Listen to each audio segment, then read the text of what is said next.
The Miami Grand Prix was possibly the best race of the season so far, and the parking lot at the Hard Rock Stadium is quickly establishing a reputation for providing some pretty excellent racing. In case you hadn't already guessed it, I don't live in Florida, and therefore I didn't know that the weather can be quite as ridiculous as it apparently could have been over the weekend, but I'm glad that it was because the wet weather provided some strategy to the sprint race. It also gave us a classic Ferrari moment as Charles Leclerc failed to make it to the grid for that same sprint. While the on-track action was, for the most part, pretty excellent, the utilisation of one very specific rule exposed just how stupid some of the FIA's rulebook is, and hopefully is going to force a change. Today, I'll check out the FIA's overtaking rule that is ruining the racing, and what went wrong for Lando Norris. So, don't go anywhere. McLaren's Oscar Piastri won for the fourth time in 6 races this year, as he beat teammate Lando Norris in an action-packed Miami Grand Prix. It was Piastri's 3rd straight win, making him just the 4th driver to manage that feat since the start of the turbo hybrid era. The other 3 were the only people to win World Drivers' Championships in that time: Lewis Hamilton, Max Verstappen, and Nico Rosberg. A sign?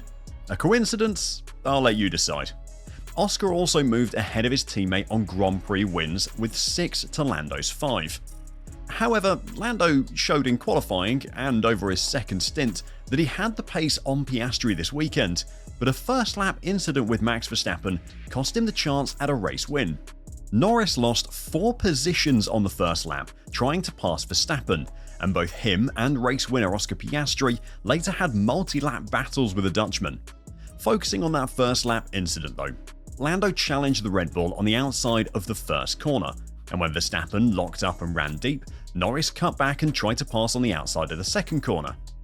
Verstappen took the racing line and then appeared to lose the rear slightly, causing him to flick his car towards Norris, and the McLaren went off track into the runoff area and ended up in 6th. Had he backed off, Norris could have been the leading McLaren driver to attack Verstappen, and given the car's dominant pace, may well have gone on to win the race. I'll come back to Lando's decision to try and fight Max Verstappen in that moment later in the video. But first, I want to talk about drivers defending the inside line and seemingly running an overtaking driver off track, which was something we saw happen a lot over the weekend.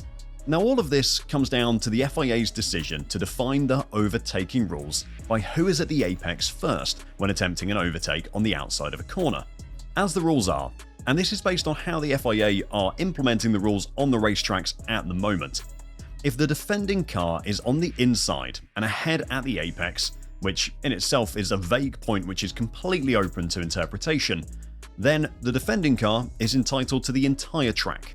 What that means is that if the defending car decides to hold the inside line, which Verstappen was instructed to do so over team radio and then did for the entire race, then the overtaking car has to be far enough ahead of the defending car by the time they reach the corner that the overtaking car has space to turn in front of the defending car, thereby defining the apex of the corner.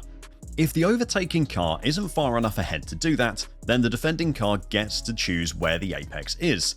And if you're defending to the fullest that the rules allow, then you define the apex as being so deep into the corner that by the time you've turned in, there's no space on the outside for the car to make the overtake, and they either have to go off track or, in the case of many street circuits, into the wall. And in that situation, if the overtaking car does take the position off track, then they either have to give back the position or they take a penalty, and that's all that's left for them to do. So what this rule essentially does is make it almost impossible to overtake a car around the outside of a corner if the defending car doesn't want you to.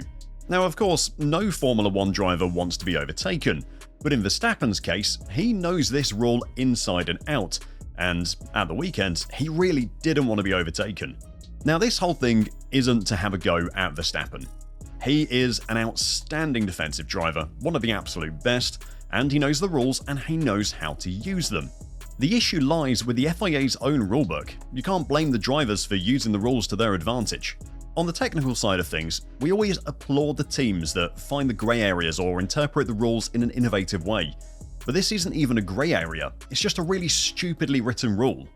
Verstappen made use of this rule in the most incredible fashion in Miami. Piastri was on Max's tail by lap 8 and began trying to work his way past the Red Bull.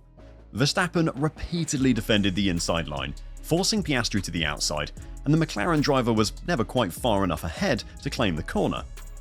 Now, for 6 straight laps, Verstappen did some incredible defending and used the rules as written to the absolute maximum to ensure that he held onto that position for as long as possible. However, on lap 13, Verstappen again defended to the inside into the last corner, and that allowed Piastri to get a really good run on him with the DRS overtaking aid. It still wasn't enough as Piastri tried to go around the outside of turn 1 on lap 14. It still wasn't enough as Piastri tried to go around the outside on turn 1 on lap 14. But this time, Verstappen made the mistake. He went too deep, he locked up, he ran wide, Piastri pulled off a pretty neat looking cutback and disappeared by on the exit of the corner. Now, on the run to that corner, on the lap, Piastri finally gets past Max. He got so far ahead that his rear wing was in line with Max's front wing, but it wouldn't have made a difference. Verstappen just delayed braking as long as he needed to make sure that by the time he defined the apex, there was no room for Piastri around the outside. The only reason Oscar got past on that lap was because of that little lockup. Oscar and Max's battle had allowed Lando the time to surge through the field and close up on the two of them. However, once he made it there, he found himself suffering from the exact same rule that had held Piastri back. Lando did eventually manage to get past Verstappen by driving down the inside into turn 11 on lap 17, but he ran off the track in doing so and had to give the place back. A lap later, he did manage to make the move stick, but Verstappen didn't seem particularly bothered about defending it anymore. I think he probably just knew that the game was up at that point. Again, this is not a criticism of Verstappen in any way whatsoever. He's driving completely within the rules, and as you would in any other sport, he's using those rules to the fullest to try and win. He's just the perfect example of a driver who is really making the most of them. Now, the problem with this rule is that it just makes it so hard for a driver to make a pass around the outside of the corner. If you're trying to make that pass on a driver like Verstappen, it makes the move, well, pretty much impossible in my opinion. And the consequence of that is that it just completely disincentivizes the drivers from going for an overtake, and that to me seems really wrong. Now, a simple change could be that you say that if a driver is alongside, which at the moment seems to be defined by the front axle being level with the driver in front's wing mirrors, then if they're alongside, then they have to be given the room around the outside of the corner. Because at the moment, trying to make an overtake by sticking it around the outside is almost impossible a lot of the time. While Verstappen's completely legal defending held Norris back and cost him a chance to have a real go at his teammate late on in the race, the damage for the McLaren driver had been done on the lap 1 during that incident in turn 2. Had he backed off rather than trying to stick it around the outside of turn 2, then Norris could have been the leading McLaren driver to attack Verstappen, and given the car's dominant pace, he probably would have won the race from that position. Instead, he had to settle for second place and a 7-point loss to his teammate. McLaren team principal Andrea Stella said, "With the benefit of hindsight, let's say that considering the situation in corner 1-2, it could have been better for Lando to just lift and make sure that he could keep the second position, because the car, again, with the benefit of hindsight, we see that he was very fast, and he would certainly have passed Max like Oscar." So I think like every situation in racing, you have to approach with the mindset of reviewing where the opportunities lie, and I think in this case, Lando could have been a little bit more patient. It's pretty harsh to criticise Lando's decision making in that moment. With everything going on at a race start, the absolute chaos that Lando's got in his mirrors in that moment, the cold tyres, the pressure of knowing that there's people behind you trying to pass, he's always going to revert to his most basic instinct, which in that moment is to make an overtake. In that split second going into turn 2, to criticise Lando for not finding the mental capacity to pull out of what looked like a sure thing move is pretty harsh. Lando was asked after the race if he thought he shouldn't have gone for that move. What can I say? If I don't go for it, people complain. If I go for it, people complain. So you can't win. But it's the way it is with Max, you know? It's crash or don't pass. And unless you get it really right and put it in the perfect position, then you can just about get there. I paid the price for not doing a good enough job today, but I'm still happy with second. While Norris might say he's happy with second, this race was all set for him to win. Second is still his best result in 3 races, and it's a good return from the lows of Saudi Arabia. But if he wants to secure this season's Drivers' Championship, he's going to have to start taking some race wins off his teammate, because Piastri's lead is growing. What did you think of the Miami Grand Prix?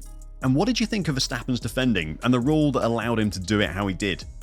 Let me know your thoughts in the comments down below, and until next time, drive safe and bye for now.